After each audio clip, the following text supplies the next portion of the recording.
house, everybody.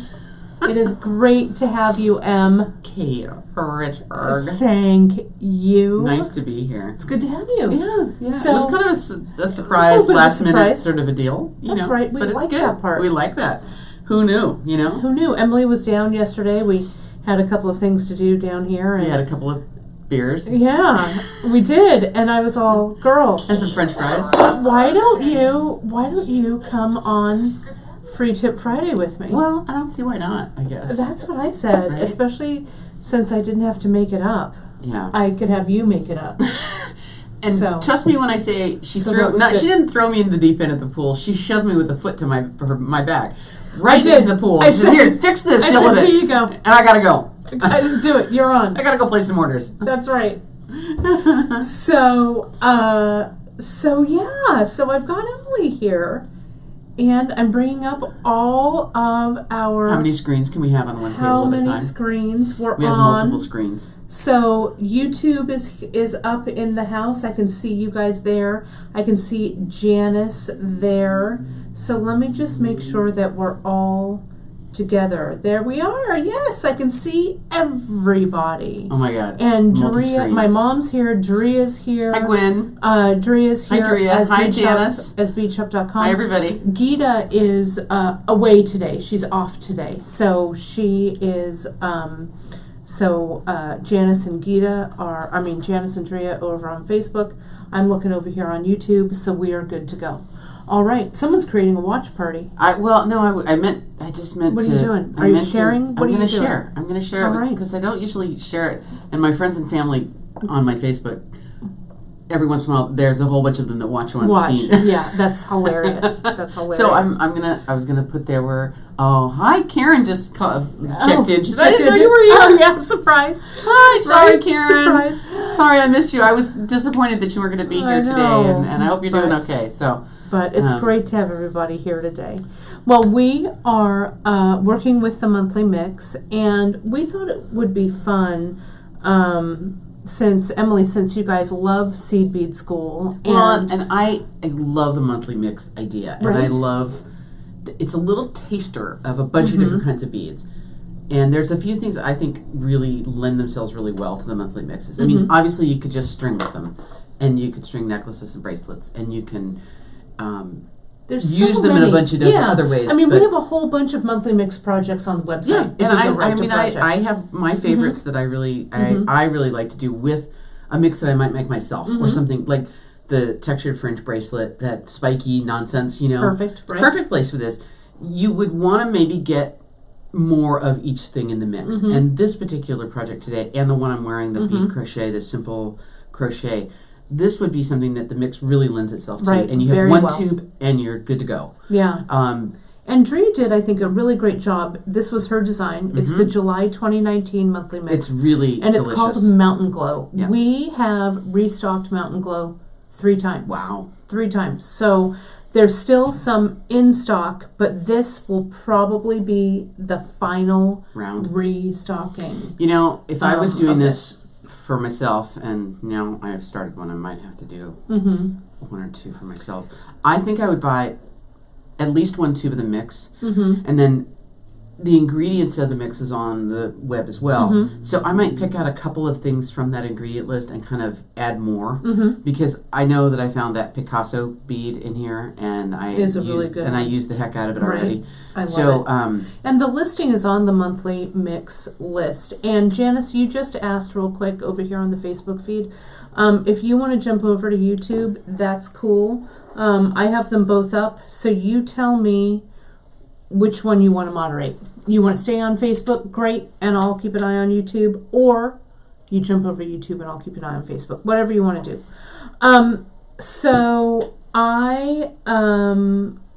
So let's move the camera around because we want you guys. We'll get right into Friday to Free Tip Friday. This is probably a scotch long for Free Tip. Well, it's all right. But I'm going to do my best to kind of get it. So we're move right on through. Long seems to be the theme of the week here because you saw Brittany's. I did. I was like watching it under the desk while I was in class. I was like, oh my God, they need to move it along.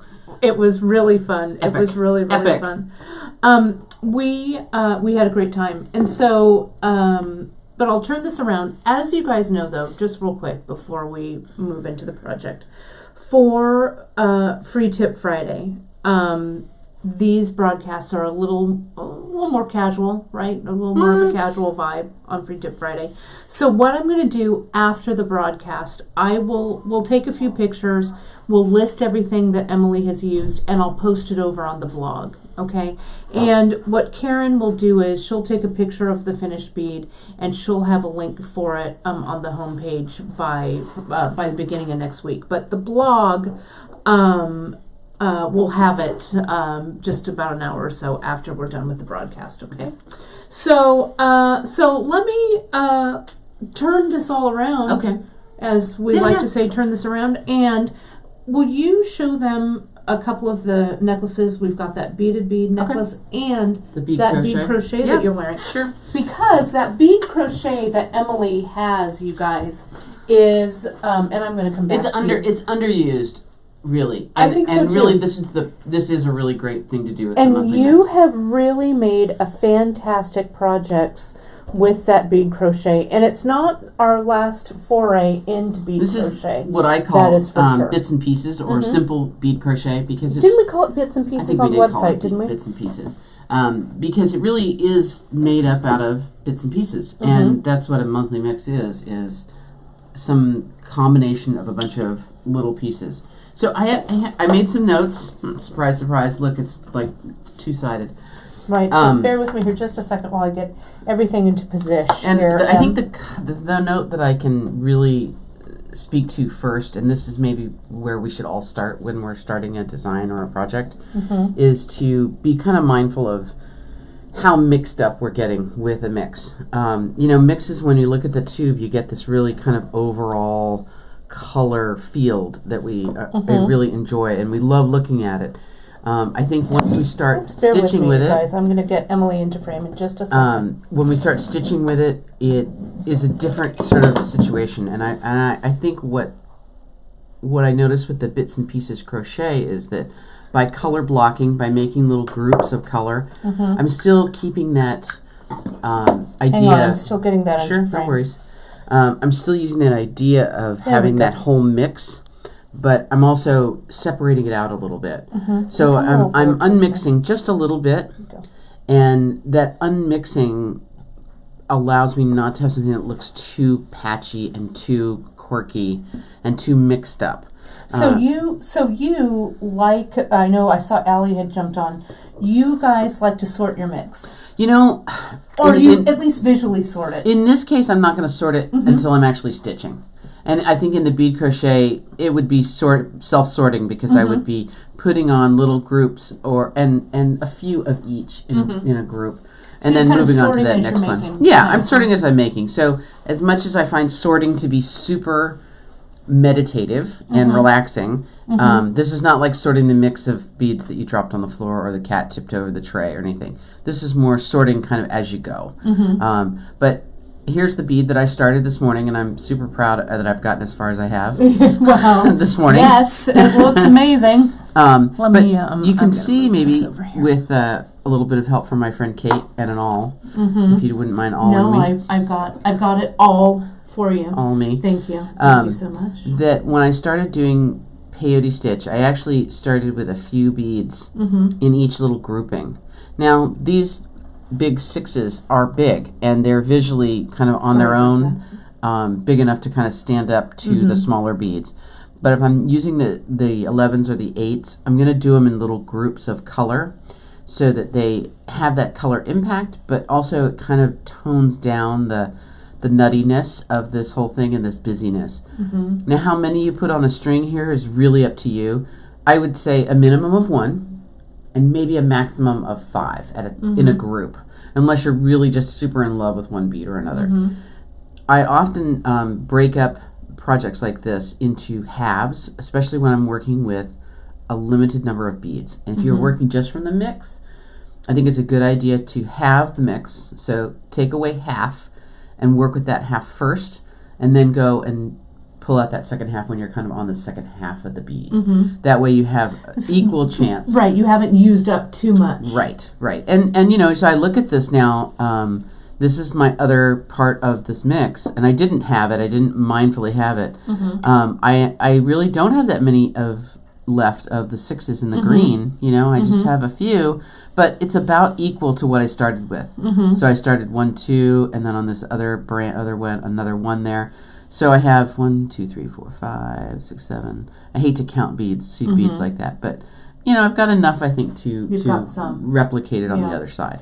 And the so what we're making today this is a peyote stitch that you're doing. It is, right? Around a bead. And you're doing some little variations on that. Now, a project that I did earlier, and I think I did it on a Free Tip Friday. Okay. The Free Tip Friday, and pull it up just a little bit, you can see right here. Oh, okay. Sorry, I'm looking on the wrong thing. I did that a Free Tip Friday back, and I'll see, I bet it's here under the list. But your free form is going to be slightly different. And actually mine goes the other way. Right, it does. I went around the bead, around the equator of the bead. And I'm going poles. You're going from the north and south. Right. Yeah. Right. Yeah. Well, I was taught many years ago in a class that I took a technique that I think it actually can be applied to almost anything that you want to bead around that has a hole in it. And so if you're looking at wood forms, or if you've got something that you made, or you have a wooden tube, or I don't know what else you happen to have. Well, and there's a couple of people saying that, oh my gosh, this is so tiny. Well, it is tiny, but you could get something that's bigger and use like all 6/0, or even you could use like Matubos to practice. And frankly, we carry 3 sizes of beads, right? Wooden beads. These are the 3 sizes. And these are called the New England wood. That I'm using the biggest one, the 25 or 30 millimeter. Yeah, I'll look it up. It's the biggest one. If I used the small, I think that's a 20 millimeter. I think that's a 30. But I use the smallest one. It would be harder to see and harder to work with. So this one is the 25 millimeter New England round. Okay. This one is the 20 millimeter New England round, and then our friend over here is the New England oval in 25 millimeter. So, and this is going to make a considerably larger bead, right? Right. Once we cover it with beads, padded, right? I mean, look at this one of Kate's here, and that's that same bead inside, right? So you got quite a bit of more volume. So using a smaller bead actually makes more sense. It's going to go a little faster, but I would use this big one to do my first one. And you used. You did this, and correct me if I'm wrong, we also did the netted beads, right? And you have a couple of those sitting here. That was a Facebook Live that Emily did a while back. And we did it at the first retreat. And we did that at the first retreat. And so these are kind of a riff on that. I have been working on netted beads. I'm trying to do a whole, complete netted bead necklace. I have one about halfway done. And I have like 6 beads. Right. So I'll get there eventually. I got about 8 or so maybe. I'll get there eventually. But I love these. Now these, just real quick to talk about the wood, and then we'll get to this. You have some wood that you have colored, and you can just make a quick mention. You guys can see Emily color these on our netted bead broadcast that we did on Facebook Live a while back. And it's in the episode notes too, I think. So I color these, and it was kind of a happenstance discovery. I color them with alcohol inks from Ranger Company, and I get them at the craft store, so Michael's or Joann's or wherever. They come in a 3-pack of 3 colors together, little eyedropper. I stick each bead on a chopstick, otherwise you have multicolored fingers. And I do it over a paper towel, and I just drip the alcohol inks onto the bead. You can color ink beads with a Sharpie marker or any kind of marker. That's what I did on my netted ones. It gets a little stinky. It wasn't that bad. I just kind of opened the window and I did them on the Sharpie. And they have so many lovely colors to work with. And you can always work with these beads just plain and just on their own. They're lovely, really well made, super smooth. Yeah, they're a really nice quality. Nice quality bead for sure. Okay. So essentially what you're going to do today is, so you're going to start us out from the beginning. I am. Right? I'm going to start you off from the beginning All right, again. let's do it. And then I'm going to move over here Okay. and kind of pick up where I've left off on this guy, because I've got stopped, I think, at a good point. I'm going to so talk about the thread that you're using real quick. The thread I and the like needles. KO. You can pull it back into the frame too. I like KO. It comes in a lot of colors. Mm-hmm. I typically tend to pick a color that's a little bit darker than my beads. Mm-hmm. Now, with the wood bead underneath, that darker color shows a little bit more. Right. So you may have to make a judgment call for yourself. You know, any of the grays are perfect for this. Mm-hmm. I also looked at using the gold KO. I thought would look really kind of striking, where it would peek out. And you can always pretty much use white, and that white over the light colored wood bead really helps it sort of disappear a little bit. Now, the question, I know that someone's going to type, they're typing it as we speak. What about Fireline, Emily Miller? Sure, absolutely, you can use Fireline. You know, Fireline's great. It is sort of limited in its colors. The gray Fireline is perfect. I like Fireline because it's so durable. In this case, really, durability is not such a factor. And it's nice to have the flexibility of KO. KO is a little less expensive as well. So I'm always, trying to be sort of thrifty, and thread is inexpensive in the scheme of things, but there's no need to really waste it, right? I also like to use beeswax pretty much anytime I'm looking for a little bit of extra tension and help holding things in place. Beeswax on KO, beeswax on Fireline, beeswax on whatever gives me just that little bit of extra help, a little bit of a boost. I am using a size 10 needle. All the beads here have large, generous, easy to work with holes. I'm using a beading needle, which is the long size. You could, if you feel like you have a difficulty getting into tight spaces with a long beading needle, you could absolutely change over to a Sharps. And sometimes the Sharps is really helpful. You know I love a Sharps. I know, you quilter, you nutty quilters. I know, that nutty quilter me. So for sure, divide your mix. If you just have the one tube and you're going to make at least one bead out of it, you might get two. But divide your mix in half. So take the tube, pour it all out, kind of spread it out a little bit, and just make a rough half division with your triangle tray. It doesn't have to be perfect, just so that you reserve a few beads for working with the rest of the bead that you happen to be making, so you don't run out and feel bummed out that you don't have a few more green beads to work with. Now this mix also has half telas and super duos in it, which are, with peyote stitch, a little different to work with. I actually brought them in by making a bridge in my beadwork, and I'll show you what I mean by that bridge. From going from one piece of beadwork, bridging over to the other, and it's a place where I can bring in some other shapes and sizes of beads, and kind of make them work with the freeform or irregular nature of this. Please, when you're working with this, the bead holes in the wooden beads are large, so don't worry about blocking that up. If you can see on this one, I'm not done yet, and there's some beads still showing. I'm going to go in later and do some adjusting and some adding on to that to make it look a little bit nicer and a little bit more regular. I also thought maybe I might be using the half telas here to kind of loop around it and give me a kind of a more finished off edge. But we can string this on chain, leather, and we actually put some chain. A bunch of stuff. At the end, when we're done, we'll show a couple of our chain objects that we liked. So, okay, well, how do we begin, Ms. Miller? I'm going to start with some thread. I'm just going to peel off a length of thread, and I think when you're doing seed bead weaving, it's really easy to get entranced with the idea of never having to change your thread. This project, I probably will have to change thread just once, so I'll have to add a thread one time. And that's not such a big deal. I would add and remove thread the same way I would add and remove thread any other time, right? Get down to about 6 inches, weave in a new thread coming out the same spot, and start over from there. Yeah, and we're, we had a whole discussion with Brittany. I'm going to use this shirt.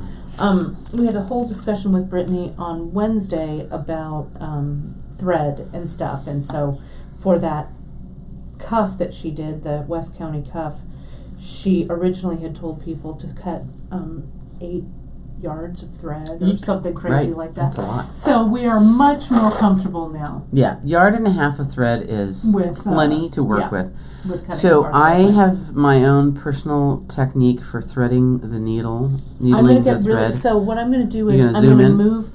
I want to move these guys over just a touch. And I have to tell you that this is really not my technique. I learned it from a very highly experienced beater a long time ago. I love that story. So see where you are. You're right there. Yep, I do.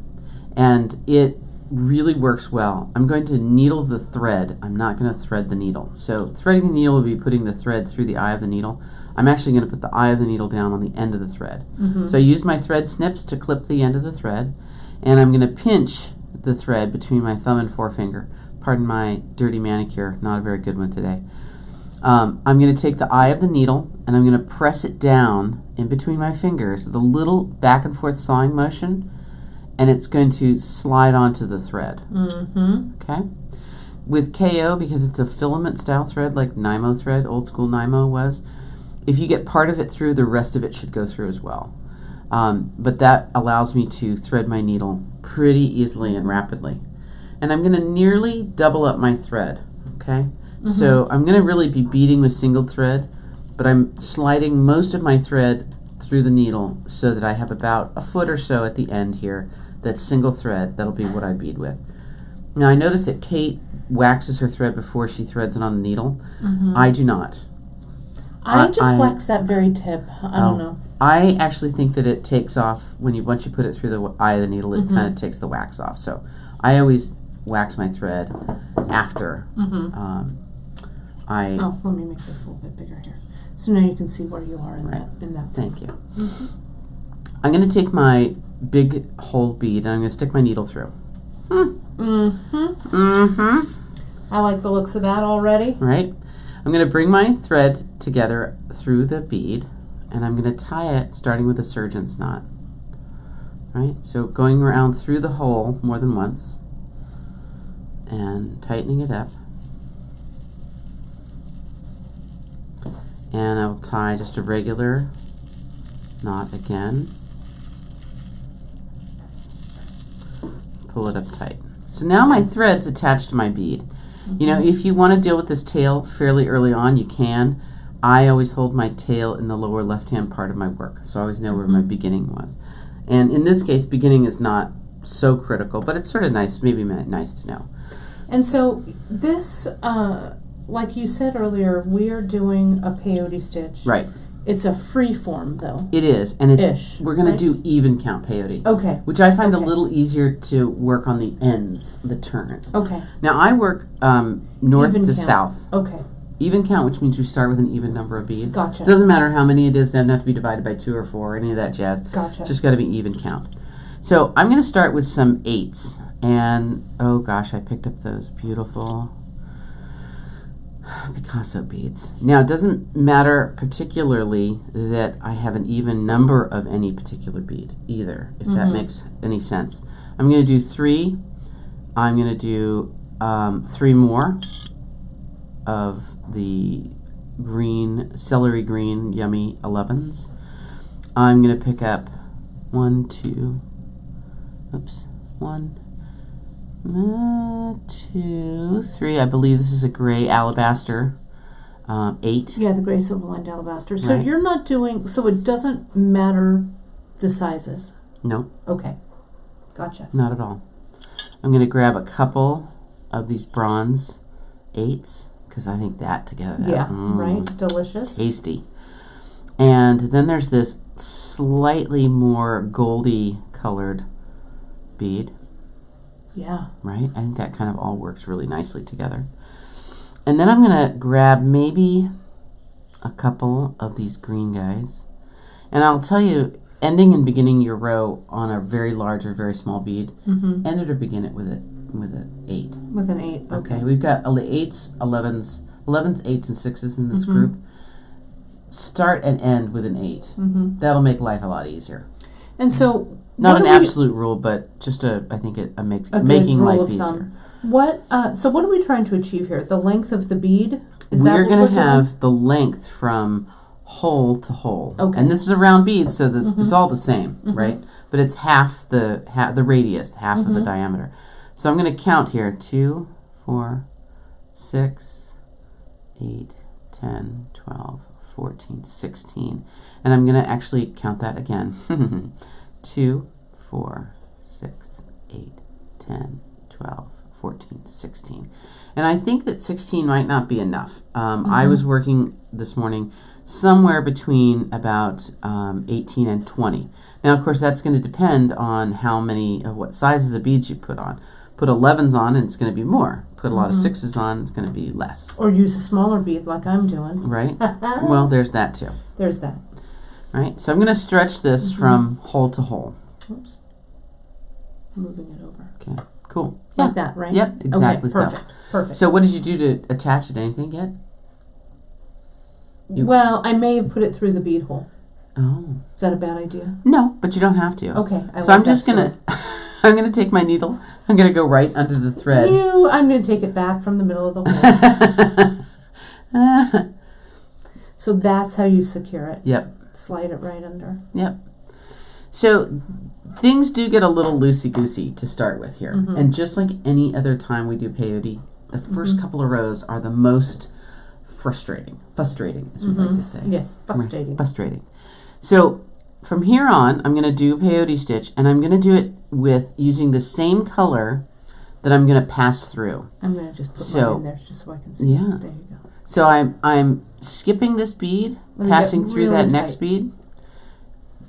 There you go. I'm skipping this bead, passing through this bead. So I'm using the same, picking up the same color that I'm going to pass through. So I'm sticking with a little bit of a color group here, right? And you can see, you can kind of bend perfect. Not too high, just, I'm going to adjust you just real quick. There we go. So it's turned so people can see it. Right. So whatever bead I'm going to go into next, I might pick up that color. But pick a pattern here. I'm going to skip this guy and go into that green one. So the mantra, what's the mantra? Skip a bead? Pick up a bead, skip a bead, pass through the next bead. Okay. All right. And things get a little loose, so well, I guess we could have tied that as a knot right there. But a little bit of Armstrong here, and I'm going to pull that sucker into line. And in a minute, when I get through this a little further, things will become a bit more firm. Yeah, mine are kind of walking around a little bit. Yeah, it just takes a little. Who's the boss of that bead? You? No, I got this.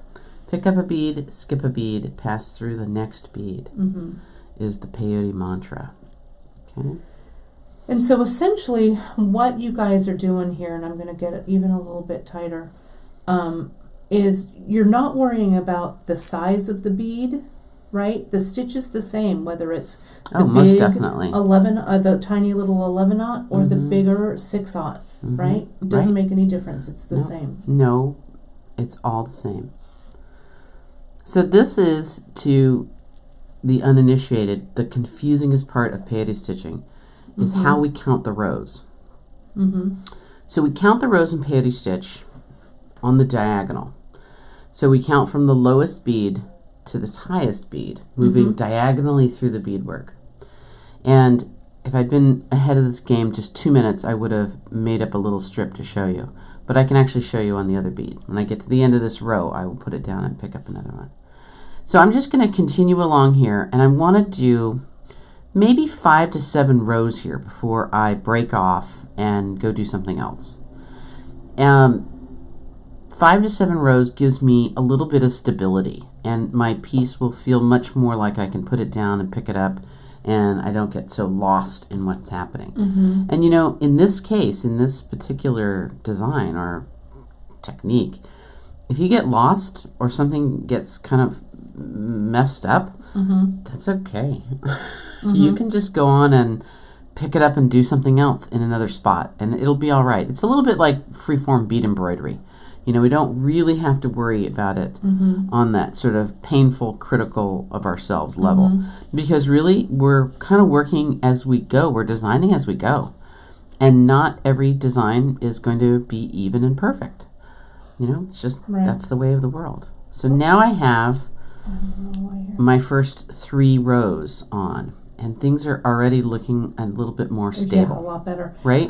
Suzanne was asking, if you wanted, like when I'm passing mine through here, I could tie a knot for a little You could tie it off. stability, Yeah, sure, right? sure. Which is what, mine's Right. giving me a little bit of fuss. Oh, well, I don't know why. tell it not to do that. I know, Okay. because I'm in charge. So when we count the rows, we count on the diagonal. And so if I could use these group of beads right here, 1, 2, 3 rows, okay? The lowest bead to the highest bead. The other way to do it is if we look at the ends where we turn, we count them and add them together. So there's 1 bead here and 2 beads at this end. So that's 3, gives us 3. It's kind of nice. It works out like that. Okay? But for this, you don't really need to count, right? You just kind of fill I think in. it's a nice reminder. That's Yeah. all I'm bringing Yeah. it up for. All right? No, sometimes I can't. I'm like, how many rows of the where am I?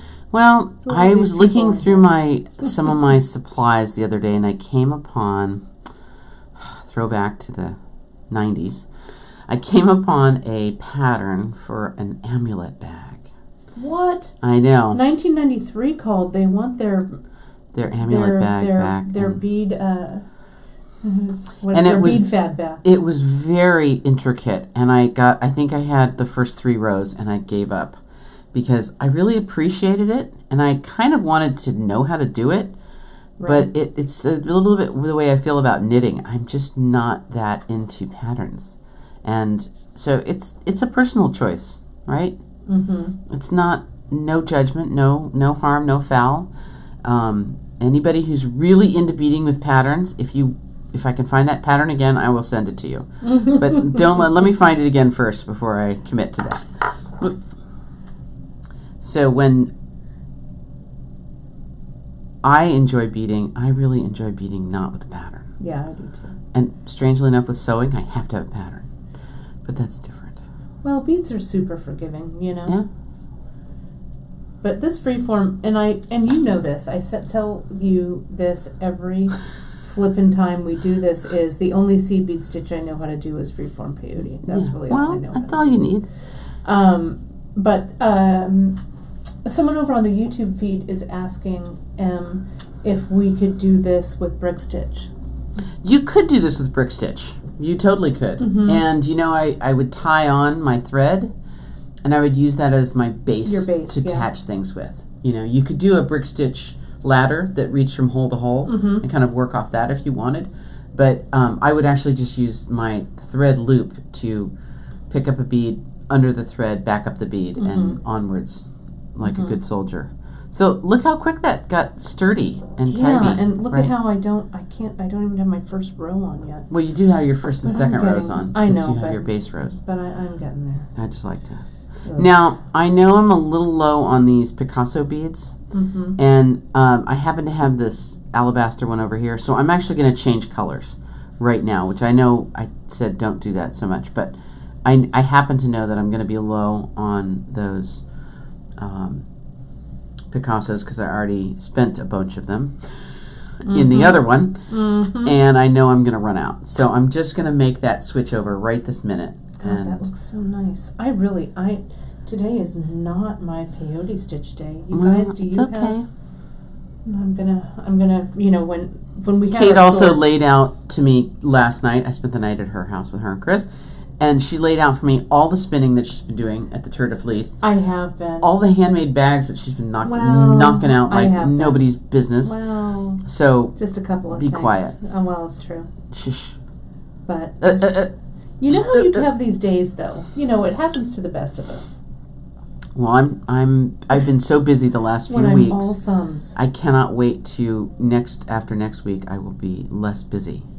Well, momentarily. Well, you have been dying. I've been taking a class, you guys. Yeah, a college class. Have you been posting it on your Insta feed, Em? I have been posting it on my Insta feed. I haven't. I have. Should look at how many people would like to follow me Yeah. and get on that stick. Yeah, you do. because it's been a really fun class. So we're learning about different types of dyeing with natural fibers and with man-made or natural materials and man-made materials. Yeah. And it's just been crazy, crazy, crazy fun and productive. You have been making some beautiful things. You've been doing some indigo dyeing, which has been really rocking my world as far as gorgeous. time suck. It's just gorgeous. And you've been doing all kinds of cool things with walnut shell and just all kinds of really cool stuff. It's awesome. So here I am. 1, 2, 3, 4, 5 rows. Mm-hmm. Right, I'm kind of good for this batch. Okay, and I like this because it is kind of a small bite. It's not such a big commitment. And I'm going to go ahead and grab that same thread I had before that I tied off to and tie off again. So on the first one that I was working on today, I didn't do this, and I have a little bit of regretsy that I didn't do that. I'm going to tie off, and I'm going to start a new one. You know, with seed beading, it's not a bad thing occasionally to end a thread and start a fresh one with a knot. Now, the idea that you're doing that is really to allow you to have some security. If something untoward were to happen to your beadwork and a thread broke, there would be a point at which it would stop unraveling and you'd be able to get that back. And I just got a loop in my thread. Perfect. That's all right. There we go. I've got it. I'm gonna do something horrifying. You guys are all gonna go right? No. I'm just gonna clip it off. Yeah, clip it. There you go. I'm good. And I'm gonna cut off my extra thread here. So I'm ready to add another thread. I'm gonna make this a little bit bigger so people can see that. Take care of that little guy. It's a little bit out there. I also have a thread burner if you want to burn it away. We're good. I'm gonna start a new patch on the other side of the bead. So I'm going to bring my needle through. So you really don't have to. You really don't have to do it in a linear fashion. No, but you know what? I could use a little wax. A little wax. Wax me. You can also find while Emily's doing that. I wanted to give Emily a little plug for some of the things she's doing. You know, Emily's up in Lake County, California now, and you are doing some shows up there, Em. I am. I have. I've joined the farmers market. So I'm one of the artisans at the farmers market. It's very exciting. And it's been really a good way to meet folks. And if you happen to be in Lake County, California, I'll be at the farmers market. Not this Saturday, but next Saturday. Yeah. They have so many artisan crafter folks up there that they have to everybody has to take turns. So you get to go to the farmers market every other weekend. It's really exciting. You're really doing some really amazing stuff with your jewelry. And it's really great. You got it at some point. Get that Insta feed going, Em, so we can all follow you on Insta. Okay, I will do. You know, at some point you make a lot of jewelry, you can't keep it all. I mean, you can, but then there's issues with storage. Right. All right, so I've got a new thread tied on here. Just gonna slide that knot and all that nonsense down to the south pole. All right. So here I am ready to start again. And I remember that I had about 18 beads on that other thread. But this is a new thread. It's a new day. New day. It's going to be a new grouping of beads. So do I use the same number? Probably not. I might have a different number depending on what beads I choose to pick up. Right, which size is Yeah, and how many of each one. I'm actually going to add a little bit more green to this one, I think, because I really am feeling the green is not getting an equal opportunity. Equal share. Yeah. And I think I'm just about out of those big green guys. Yeah, those 6/0 are nice. 6/0. I only have 4 left. So. And you, Barbara's asking, is it the Market by Steel wine? Yes. It is. It is. Oh boy.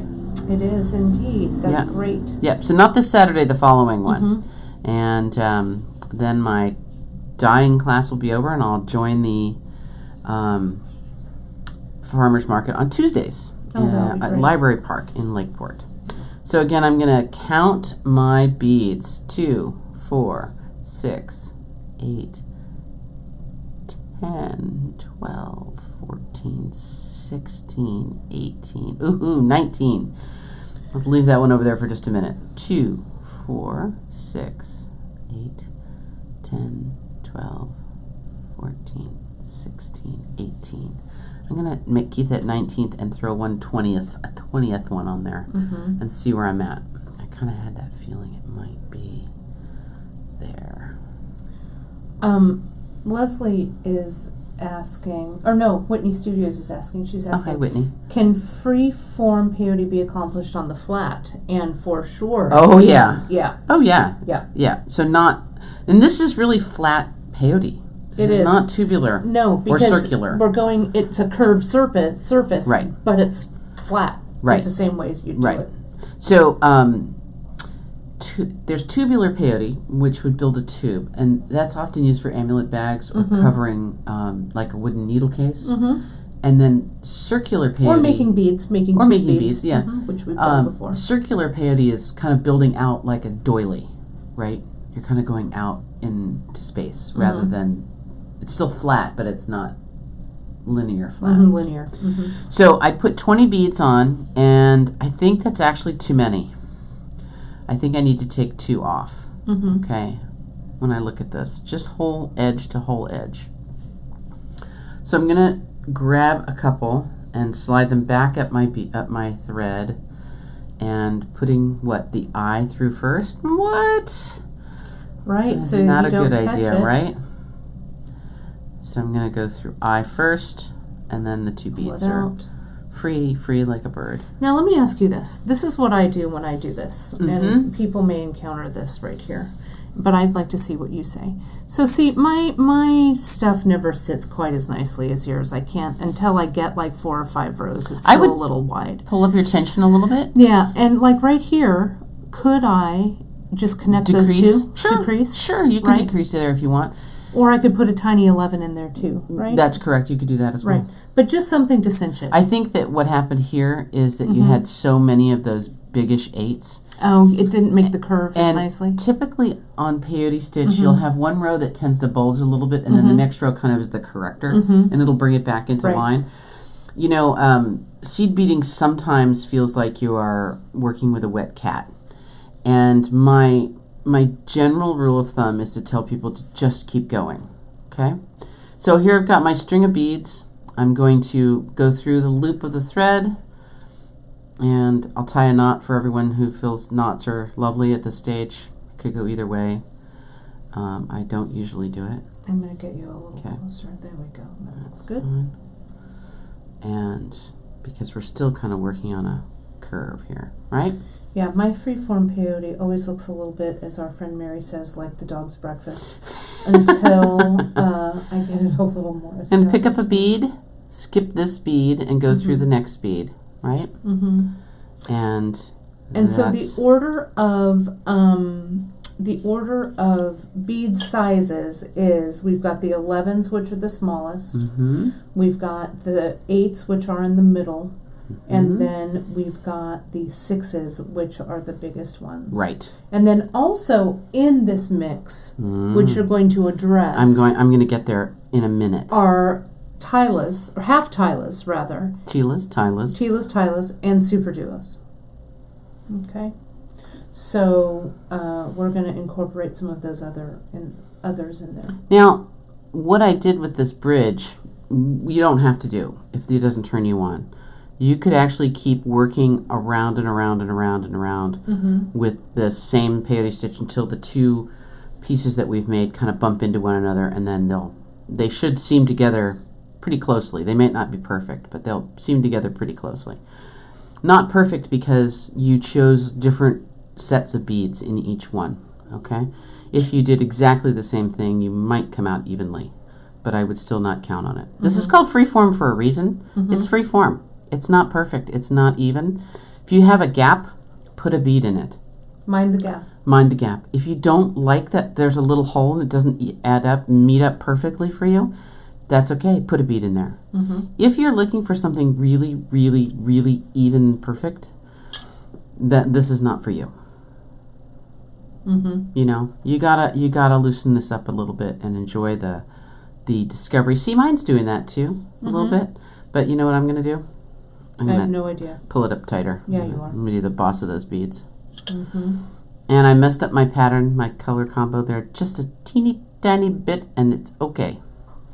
I'm not going to even bother to go back and fix it. I'm using some 6/0 here. I don't know why I shy away from the 11s and the 6s. Whoops, sorry. Why? And I go directly to the 8s. I don't know. Well, this mix is heavy into the 8s. Yeah. Which It's is a fine. heavy mix, which I like. It's fine. 8s are super useful, and they're a super easy bead to stitch with, and they have a big hole and a good presence, so they have a lot going on.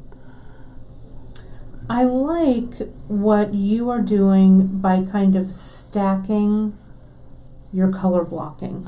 So whatever I'm going into, I'm using that color, I think. That's how I worked it out. And I think you might have mentioned this a little bit before, but it does make some visual sense out of kind of this mix, this mishmash.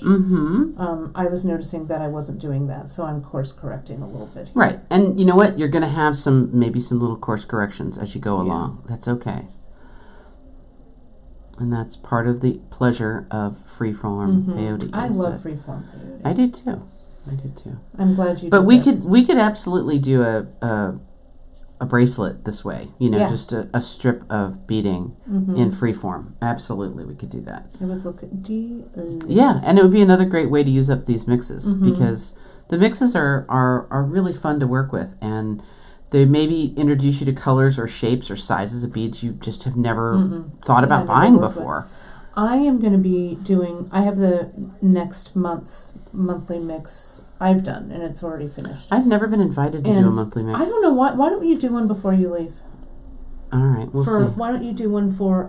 like September? Yeah, why don't you do September? All right. I've never been invited. You don't need to be invited. I should just stand up and say, I want to do it. Yeah. You just need to just go, hey, I'm going to do September's monthly mix. Because that's what I said about August. I was all, hey, I'm going to do August's monthly mix. So, we'll do your monthly mix after the show. All right. You'll do September. But my point was that I'm going to be weaving with it. So it's an all 8/0 mix. I don't get to pick any fun sizes or No, that's mine. Mine is an all 8/0. You can do whatever you want. Oh, I thought you were going to... No, don't me.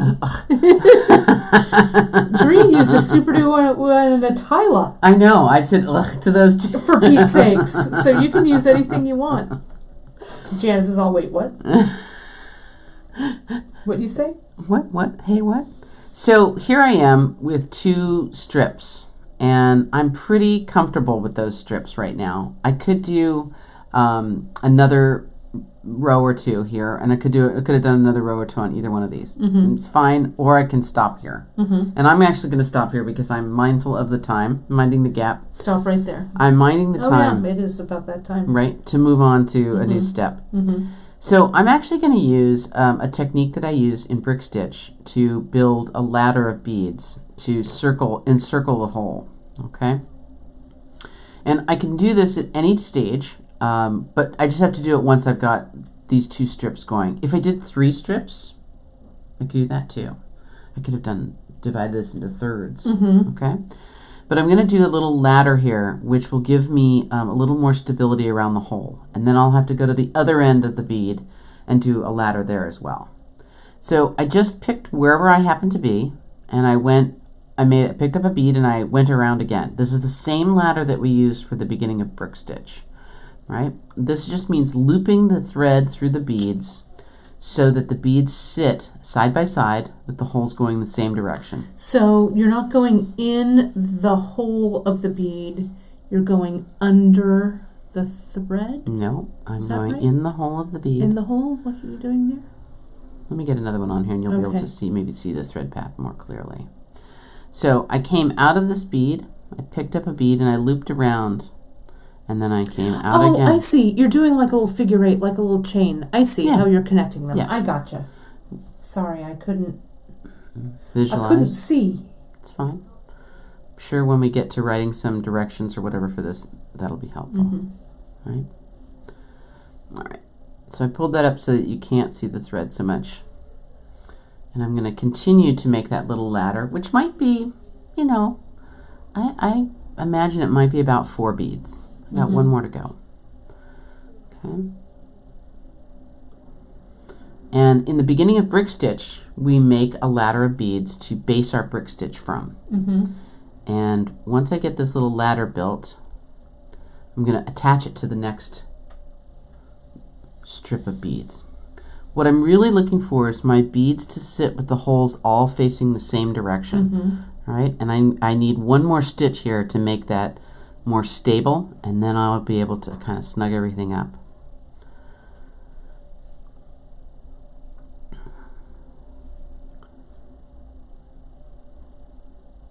So the thread is showing where it goes through the holes of the bead.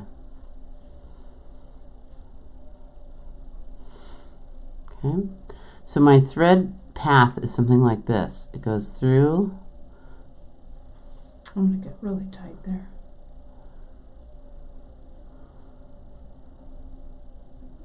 Yeah, figure eighting around. And I'm going to repeat that now, which will make everything much more stable. But see how it's going to go around the edge of the hole itself of the wood bead? And that's going to give me kind of a nice, a little bit better finish and another attachment point. And that's always a good thing, right? So then I just serpentined. I went up, down, up, down, up, down, back and forth through that group of beads. From here, and I'm coming out there. We good? We good with that? And I'm going to give it a nice firming pull so it's tight and standing upright. So I'd continue and do the rest of this hole the same way. So it wouldn't really matter that on one side I added 3 and the other side I added 4 or 6 and 5. I mean, that's not important. What this is doing is giving me a bit more stability to my base piece and allowing me to have the firmness that we all kind of crave with seed beads. We don't want it to be loosey-goosey. We don't want it to be flopping around in the breeze. And I'm going to have you do that little drawing on your note paper too. Okay. I think that people will see that. But I think it's pretty clear with the second one that you're doing. Right. That's why I thought I would do another one, the rest of it. And I'm only doing this so that it gives me that firmness and things kind of stop moving around so much. Don't have all your tools in the way and all that junk. And you can repeat to yourself, who's in charge? I'm in charge. You're in charge, that's right. I'm in charge of those beads. I shouldn't whisper. I don't know. Okay. And this is not a bead that's probably going to get built in, you know, one Facebook Live here. It's going to take a little more time. And well, the free form, I mean, it really is just pick up your needles and pick up your beads and your wooden bead and just jump in. Yeah. You know, follow Emily's technique of creating the doing that little bit of color blocking. And doing that gives first. you a little bit of stability and a little bit of not so crazy. I don't know, what's a good word for that? Not so crazy. Stability, I guess, is the right thing to say. It's not so wonky. True. Right? So see how I have a little opening now that's pretty tidy. But to really firm it up, serpentine, baby. Back and forth across these holes. Yes. Okay. Oh, I think I made a mistake there. Oh well. I'm going to back my needle out. Eye first. Do it. Right? See if I win. Oh, I did. Winning. Okay. This whole thing is turning a little bit on its side. So let's sort it out. Okay. I think I was actually okay to begin with. I was on the right track, even though I ended it. Yep. Yeah. Yep. Up. Down. Looks good though. Yeah. This gives us a nice, again, that firm feeling of it being a little bit more, tiny bit, tad more stable. Right? Looks good. Right. All right. There we go. So now we're on to bigger and better things. We've moved on. I'm going to needle down a little bit into the beadwork, so and I can. You're going to add a tile? I am. That's the next step. Or a super duo? Yes and yes, both. I like that story. Right. Get my guys kind of right. That looks pretty good around the hole. So turn it so the hole is facing right up. There we go. Right up at the camera. Yep. So you guys can really see that around. That looks good. Mm-hmm. So that's made a little bridge. It is a little bridge, but we're going to make a bigger bridge. So on the one I was working on earlier, I also made my hole around a loop around my hole, and so it's still a little tiny bit wonky right there. Let me push it around a little bit with my awl. See if I can get it corrected a little bit. Oh, it'll look better when I get the rest of it on. So I started a bridge by taking some tileless and some super duos and making a string of them that reached across from one side to the other and slightly on a diagonal. Okay? Then I proceeded to turn around and come back, and I simply added a bead between each opening, that second hole on the tileless and the super duos, and then picked up peyoteing. And at some point it started to move over to this side, and that's fine. I just began to join it up. Okay? So I can fill this in, and actually if it was colored, I could leave it open. Right, because you could see the colored wood below it. But when it's this color, the undyed wood, I think it needs to be covered up. So how would you, so you're going to add that tile right now. And the super duos? Yep. Great. Okay. So here I am coming out of a spot on my beadwork where it really doesn't matter. Doesn't matter. How nice. I'm going to pick up, again using that color blocking idea, a few half tileless. There's 4.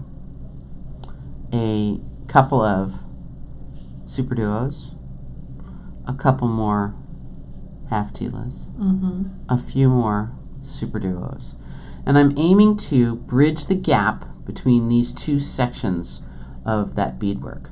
So I'm going to just kind of eyeball it a little bit here to start, and then I'm going to go and pick up maybe 2 more tilas, half tilas.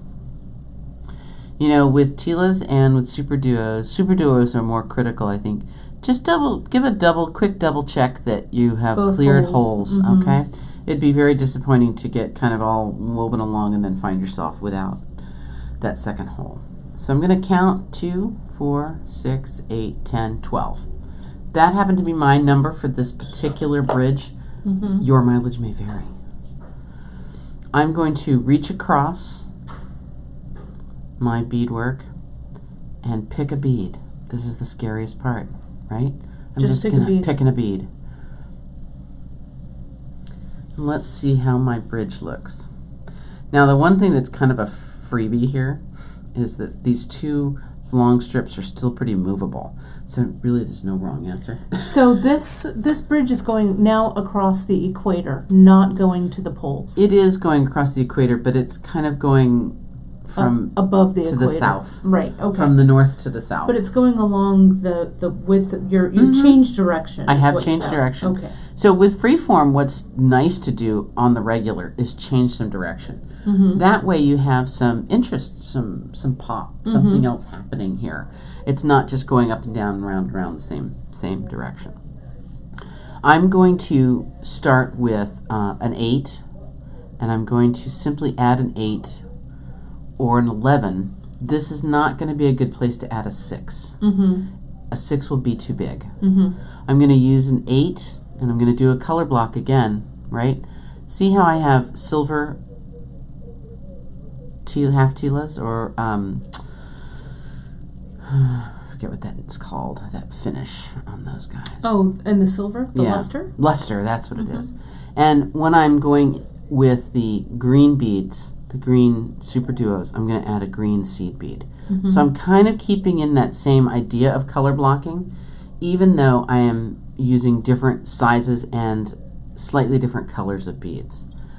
This is not truly peyote stitch because I'm not really picking up and skipping, but I'm adding a bead into each Tila or Super Duo hole, and that will give me a bead count to work with, a number of beads to work with from going again along the edge of that beadwork. So you'll go back to, you're setting up for another peyote row. I am setting up for another peyote row, but the base row is very, very different than peyote normally is. So this is an adaptation to the project that I'm doing and the position of all these things.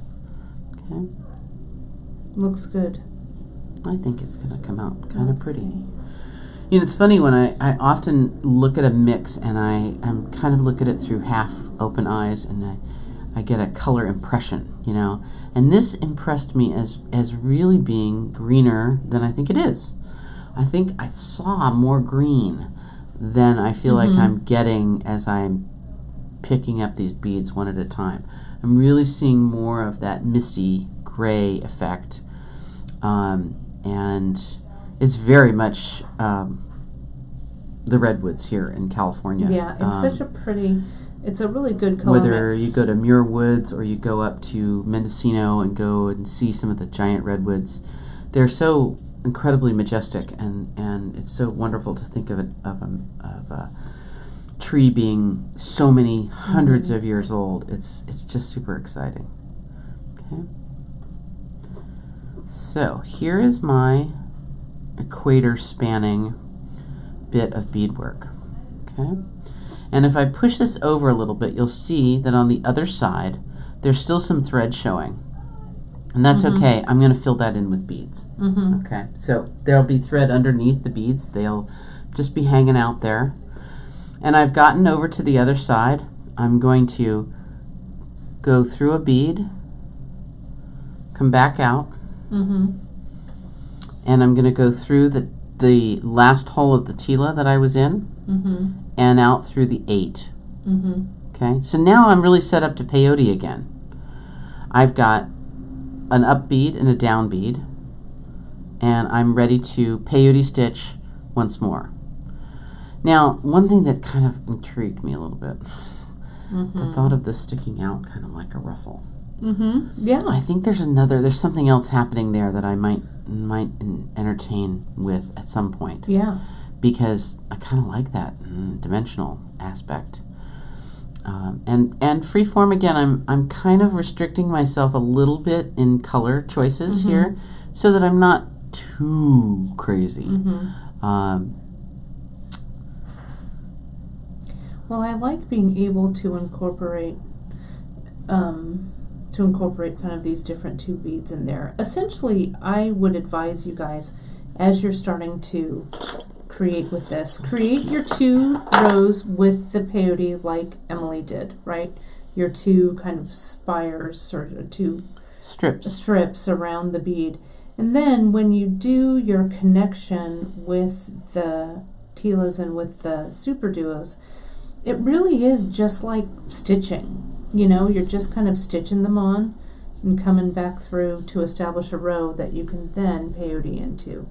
So Susanna observed she's getting it. It's kind of like it's a bunch of techniques that are all over the place, kind of. And that's exactly right. Well, and I've always thought about jewelry making in general as a bit of problem solving. You know, when for instance, if Kate or I decides to make a new ring, and we have a stone, and the stone won't survive being heated with a torch close by to it, so it would shatter or break or discolor.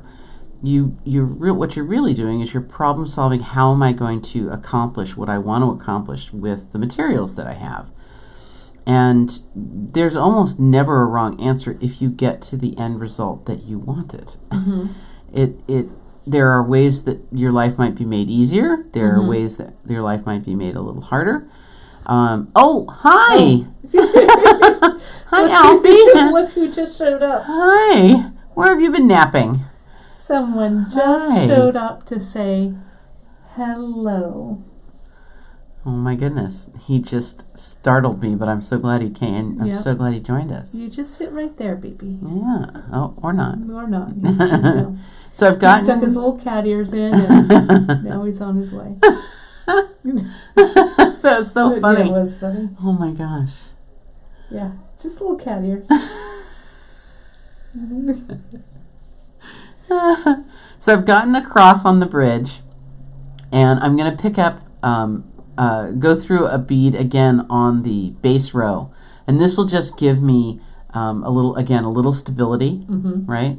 I'm going to pull it up firmly, and everything's looking okay. Now, if I were to turn this over, you see the other half that's naked. This is a place where when I build that next bridge, I'm going to build it tightly. I'm going to have everything pull together and have it be firmly attached so that then going back and filling in all the gaps makes life a little easier, a little simpler. It a little better. Yeah, absolutely. So now it's going to be a matter of, again, peyoteing with some beads where these tilas and the superduos come together. Now I'm going to do a little trick here. I'm going to do not a bead in between each one. And what that's going to do is give me a little bit of tension, allow me to draw things in. It's going to make this strip a little smaller on this side. So it's sort of a reduction. So you're reducing it, yeah. Just a little bit. I'm going to go through this first half tila. And again, this is the bit where freeform kind of is kind of up to you, you know. I see that these tilas are pretty tight, this first pair. So you know what? I'm just going to go through it, the next one. And in between the super duos, I'll come out. I'm going to add a green bead there. So this will give me a little reduction in the size of my work because I'm not putting a peyote stitch in there. And peyote stitch can be increased and decreased kind of at will. It's a pretty easy and pretty acceptable way to make your beadwork cinch in or flare out. Oh man, that better have a hole right there. Yeah, it does. Okay. Whew. Right? I had a little moment there. I was like, I surely check those all, so I know there's a hole there. Right, somewhere there. Just was not wanting to go together. I'm just going to go right along, put a bead in between where I deem it necessary. And if I get to the end and find that it's too fat, too wide, I'll not add beads in every spot. Come on, put a gray one in there. I do like these tilas and these super duos. I think they're a cool bead. Yeah, I like them too. For a little while, when we were, oh look, see how close all that is? Right in here? Let me not point with my giant finger, but let me get my awl. See how close this is? I'm going to get it real tight. I'm going to pass through this tila as well, and I'm going to add a bead here, and then I'm going to go into my beadwork, and that'll help me reduce down a little bit, shrink down the width of this little strip. You kind of have to think going in all directions, kind of, right, with this a little bit. Well, that you're not only are you placing beads in the row, but you're also thinking about structurally how it's going to come together. I think if you do 2 strips north and south and 2 strips around the equator, you're going to be fine. It doesn't really matter what else is happening in the world. You'll be fine. Okay? So I'm actually going to go through this guy. And I think reductions are best done sort of gradually. I might do a reduction on one row and then stitch a couple rows and then do another reduction. If I'm going to do that decreasing, I don't want to do it too abruptly. I think you will find that it's not as successful. Okay. Oh yeah, I kind of like the super duo action.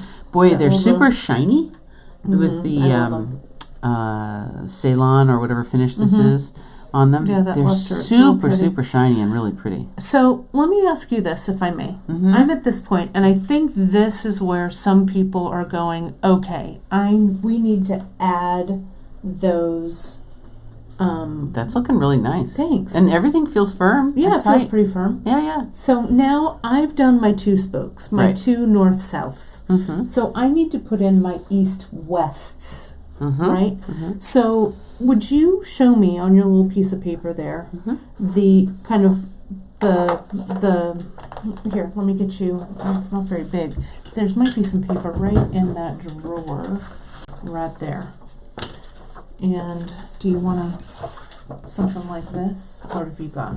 Oh, yeah, I'll take that. Sure. Okay.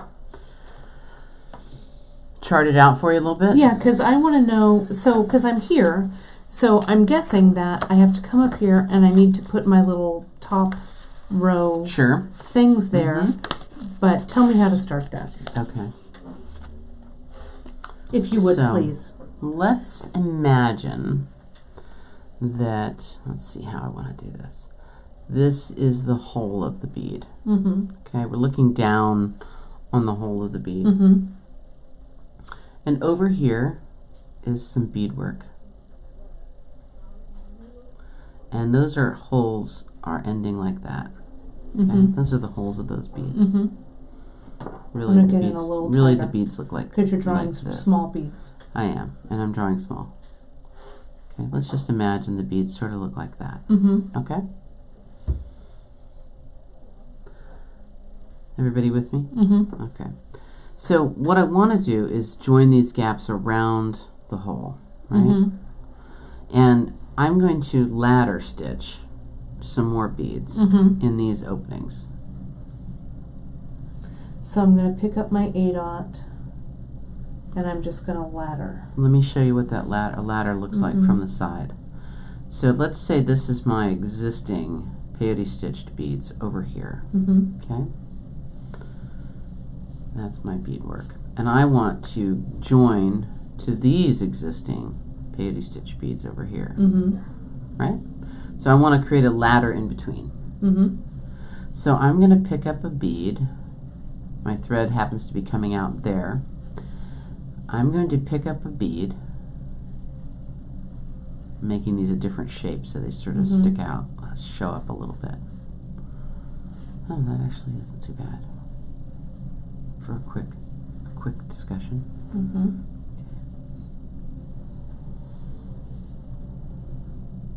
Okay. Here's my thread coming out. Mm-hmm. It's going to go, I'm going to change pens so that it's a different line. It's going to go through the bead and up again and out again where it was starting. Mm-hmm. It's going to go down, and I'm going to pick up a new bead and go up and down through it. Mm-hmm. So you're kind of going in a backward circle. I'm actually looping first counterclockwise and then clockwise Okay. with my thread. Okay. Right? Comes out of this bead, Mm-hmm.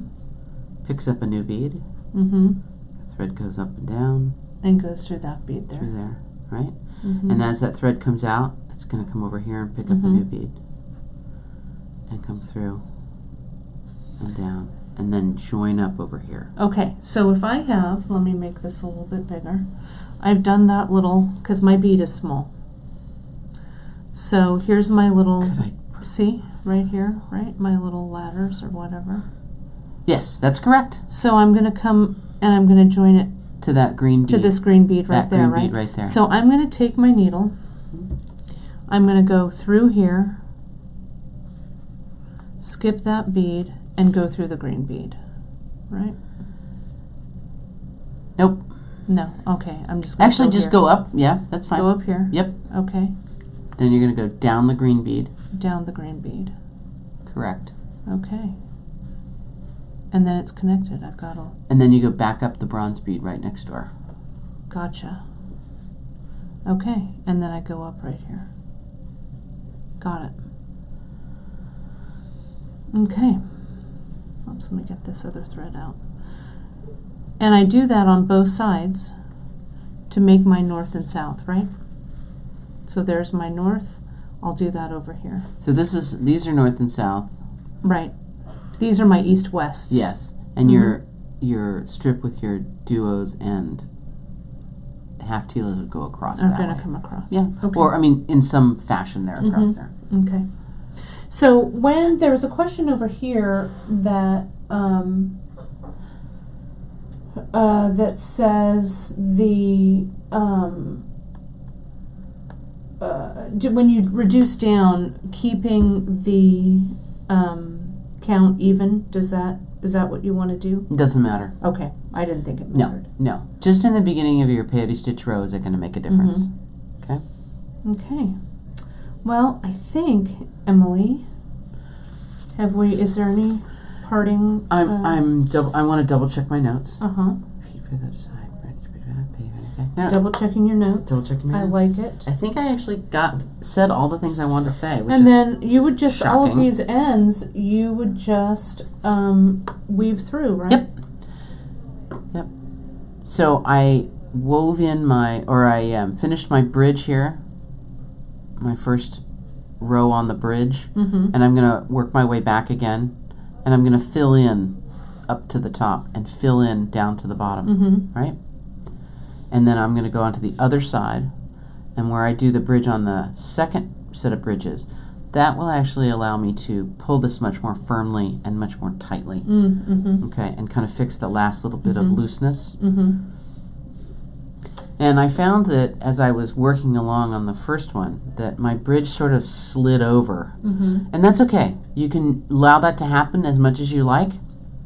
It kind of bent itself along and turned into a curve rather than a straightness. Okay, so I'm going to go ahead and do one more little bit of row of peyote in there, and then I think it's going to join itself up. That's nice. And then I come back and work on this side and fill that in, and then over to this side and build a bridge. You could actually build your bridges if you wanted, and then that would hold things a little more firmly, and then come back and fill them in, right? No, I think it's really cool. And I have to do the circle on the other end of my bead too. Now, we have some chain that we've picked out. Do you want to show them the chain real quick before I move the camera? Yeah. You're going to have to help me with some of the names. I will help you. Okay. You know, I was saying that I felt that this mix looked greener initially, and I want more green wanted to add a bit more green back into it. So I liked this little... That's the satellite chain. That's the satellite chain. I think this hanging on that satellite chain as a necklace would be super cool. I love it. And I think for those of you who are asking, well, what do we do with a bead that's so big or whatever? I think making just one of these little charmers, right? One of these little guys on, and then hanging it on the satellite chain is great. You know what we could do? Because you can see, turn it around, so you can just see how it just goes right through. Yeah, you know what we could do? What's that? We could do a bead for every monthly mix. It would be cool. And it would be 12 beads. 12 beads. That's right. Yeah. It would be cool. That would be really cool. It'd be like Allie when she did her 12 wrap bracelets, Yeah. right? Yep. That's so true. And then a head pin and an eye pin if you want to have this hang more as a dangle, as a pendant. Tell me what this one was called. So that one's called Rustico. Rustico. I'm going to move that out of the way so we can see that. I like that Rustico chain. I do too. When we added some new chain to our lineup, I chose that one because it looks like a hand-wrought chain. Teresa, I don't think it would hurt Dria's feeling at all if you add beads to her mix. I think she would be proud that she gave you a jumping off point. Yeah, you can always add. That's what these mixes are all about, really. Yep, absolutely. You know, is to jump in and kind of adapt. I just was checking back to see if there's any questions I needed to cover. The new mountain, this mix is called Mountain Glow. Mountain Glow. And again, it's the monthly mix for July. And as I say, grab it because once that monthly mix is gone, it's gone. But we're going to have Emily do September's mix. Right, Em? I am on board with doing September's mix, and I'm already thinking, I think I might already have one color that I want to use. I'm very excited already. Because you know how I feel about Picasso beads. I do. I feel good about them as well. Right? I like that story. So we have another couple of chains that we chose. We have this Rustico. We have this Simplicity, which is also another tiny one. And then this guy is called Run Along, this one here. So any of these smaller chains, as well as the satellite, will actually feed through the whole of the wooden bead and allow it to slide around on there. So you could have a long bead with that hanging down in the middle. The Rustico, you'd want to add a head pin, and you might need to add a big bead at the bottom, another bead, so it doesn't fall off. A bead cap on there. or even a flat spacer of some variety. So And I would, if I'm doing that with a big bead, I always put some beads on the head pin itself that goes through the hole. Kind of helps to straighten it on the head pin a little bit, center it on the head pin a little bit. You could use like a 5mm rondelle would be perfect. Yeah, for the bottom absolutely. And another place to bring in, this could be a tassel top.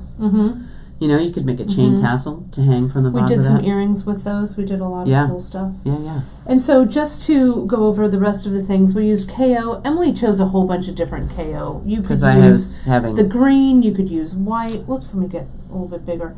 We could use the smoke gray. Any of those guys would work. And the gold KO also is a contender. Really pretty. We used the size 10 seed bead needles. And then, of course, we used our New England round. Emily used the largest one here, which is a 25mm. And then mine. Do not forget to get some beeswax. If you haven't done it yet, have a chunk of beeswax on your work table. And this is coming along. Let me just do it. Put it there. So you can see the difference in the sizes. How did it get to be almost 12 o'clock? I know, it's time. Holy cow. I know. That went by in like a blink. We've got stuff to do. I know. That's why our live broadcasts have been I gotta drive back to Lake County today. Right? Yeah, you do. Eventually, right? Well, I'm going to pull the camera around so we can log off. And as I say, we'll put some notes in the blog so that you guys will have some more things to go by. But I think this was, again, yet another epic broadcast. I guess that's the theme for July, our epic broadcasts. Next week, you guys, we on Bead Shop Live, we have a super epic broadcast for all of y'all. We have a great special guest. Our wonderful Allie Morey is going to be in the house. Oh, fun. Oh. It's going to be a lot of fun. We're going to have a good time. I've got to organize when I can come down when everybody's here. When everyone's here. But we're going to have a lot of fun with Allie. I'm getting my chair in the shot here, so bear with me. Well, your chair should be in the shot. Yes, I am getting, because I'm coming back. Yep, I'm coming back, but I just want to make sure that we're good to go. And also, you guys, we got some great news when Brittany was here. It's all very exciting. And I just let Emily and Janice know this the other day as well. I'm excited about that. We are going to have a More the merrier. A special guest during the retreat, during the bead retreat. Brittany is going to be joining us. That's awesome. So it's going to be really fun. Sorry, I'm having so much trouble with this camera. So we're really excited to have Brittany join us. That looks good. That's looking lovely. Yeah, that's all right. Yeah. We're okay. I'm going to pull it back just a little bit. Okay. There we go. Don't cut off my head. Thanks. There we go. I need that's all a little that bit better. I can take. There we go. I'll pull it up. Someday, 2-camera shoot, Emily Miller. Oh my goodness. 2-camera shoot. I'll get there. I'll get there slowly. Yeah. Oh, it always takes a village. You know what we talked about this morning? Nobody's mentioned it that I saw. What's that? Oh, our stripes. It's true. Look at our stripes. Look, we're totally wonky. This camera's ridiculous. There we go. That's better. We're good. So we're super excited that Brittany's going to be joining us as our special guest at the Bead Retreat. So that's coming up in September. So don't you worry. We'll have more info and photos and everything for those of you who cannot join us. I haven't even met Brittany. I mean, I only know her through her work. I know. That's what she says. I know. She goes, I can't wait to meet Emily, too. It's going to be so fun. Well, it's going to be slumber party. Somebody's going to be banging on the wall and going, quiet down, you guys over there. We're trying to go to sleep. It's so true. It's so true. Well, we will be also, so for the Retreat 2020, we're already tossing ideas around for the Retreat 2020. So if you want to mark your calendars for 2020, the retreat is usually around the second week of September, that second weekend, around my birthday. So it's my birthday gift to me is to spend time with all of you beaders, which is awesome. So we're planning. So we usually release the dates, the exact dates, and start doing the enrollments just after the beginning of the year. So mark your calendars and your newsletters, start taking a look at January 2020, and we'll start releasing the info for the retreat for 2020. I really adore the location that we're going for the It retreat. is. It's I gonna be did find great. another location that might be kind of interesting Oh, to try I'm out. excited. I'm So excited. I want to show it to you. Oh, I'm great. In the It's redwoods. for a second retreat. Yeah, or an Yeah. alternate maybe. I don't Maybe. know. I don't know. It's nice to think about. I know love you're San very. Juan. I know you love. We're you never love- leaving San Juan. I know But it's maybe a going second home one. for you. It is. It's going home for me. And but I think it's such a nice, really peaceful, relaxing. Take a deep breath. Yeah. And the time goes by in a blink. Yeah. I can't believe it. Well, we're going to be doing some really fun stuff where Janice and Emily and I are planning like our breakout sessions that we're going to be doing. And so we'll share some of those guys with you on our live broadcasts post-retreat so you guys can kind of see what we've done there. But we're really, really excited to do that. So I will... I want to mention also to you guys, if you have not, if you're new to watching our broadcast, our Fridays, as we say, are a little more of a casual vibe here on Free Tip Friday. So thank you so much for watching. You can go to our website, beadshop.com, and find all of these wonderful things that we've been working with. And if you have not signed up for your newsletter, go to our homepage, scroll down to the bottom, you'll see a newsletter sign-up box. Sign up for the newsletter. That is our main way that we communicate with you when people like Emily, special guests like Emily are coming. Surprise! Right? Surprise.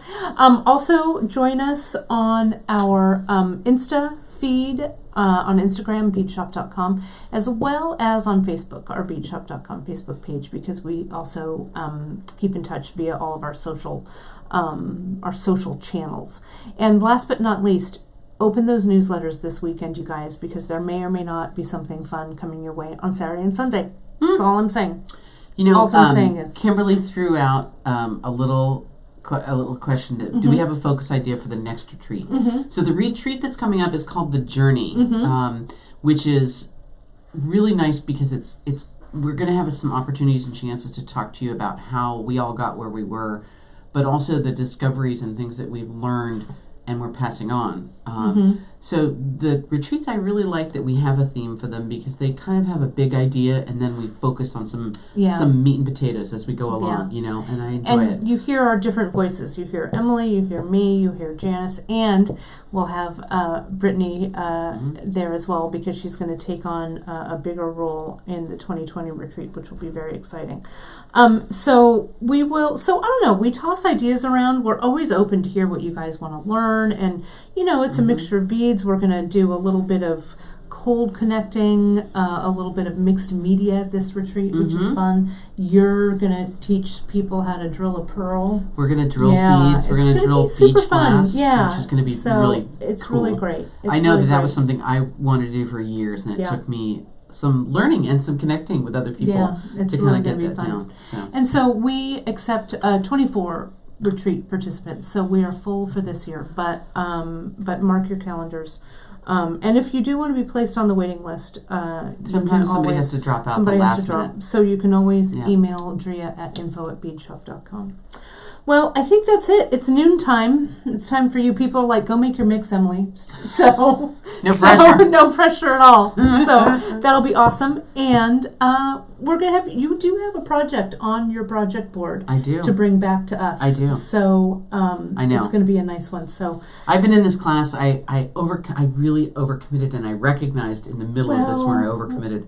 But I you took a learned college level so class much over the summer for 6 weeks, 2 days a week, for 8.5 hours a day. But you have learned, and my brain hurts. You've learned so much about fabric and the house fabric is dirty. dyeing. Well, but your textiles look amazing. Yeah, absolutely. So that's all that matters. All right, you guys, have a fantastic weekend. I will see you on Wednesday. Have the best days.